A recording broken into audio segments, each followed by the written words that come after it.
চট্টগ্রাম বিশ্ববিদ্যালয়ের এক শিক্ষার্থীকে ছাদ থেকে ফেলে দেয় স্থানীয়রা।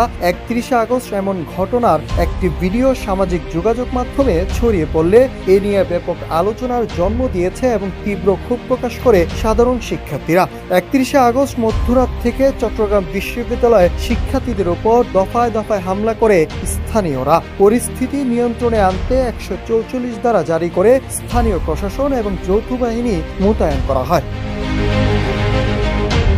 জানা গেছে, আহত ওই শিক্ষার্থীর নাম মোহাম্মদ রাজিউর রহমান রাজু, যিনি বিশ্ববিদ্যালয়ের 58তম ব্যাচের ইসলামিক স্টাডিজ বিভাগের শিক্ষার্থী ও কলা অনুষদ শাখার শিবিরের সাথী সদস্য। ঠাকুরগাঁও জেলার বালিয়াডাঙ্গা উপজেলার সনগাঁও ইসলামিয়া দাখিল মাদ্রাসার শিক্ষার্থী ছিলেন রাজু।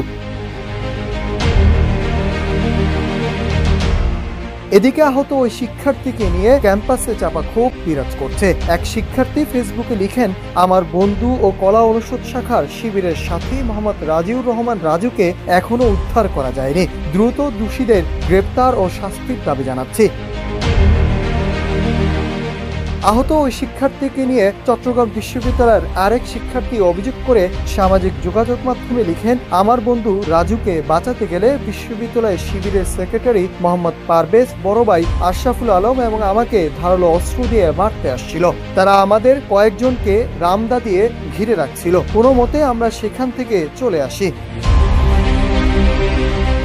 এই ঘটনায় চট্টগ্রাম বিশ্ববিদ্যালয়ের শিক্ষার্থীদের মধ্যে তীব্র ক্ষোভ ও উত্তেজনা ছড়িয়ে পড়েছে। তারা মনে করছেন, দিনের আলোতে এমন ভয়াবহ নৃশংসতা শুধু একজন শিক্ষার্থীদের উপর হামলা নয়, বরং পুরো বিশ্ববিদ্যালয়ের পরিবারের নিরাপত্তার উপরও আঘাত। শিক্ষার্থীরা ঘটনাটিকে পরিকল্পিত ও পূর্ব নির্ধারিত বলে দাবি করছেন।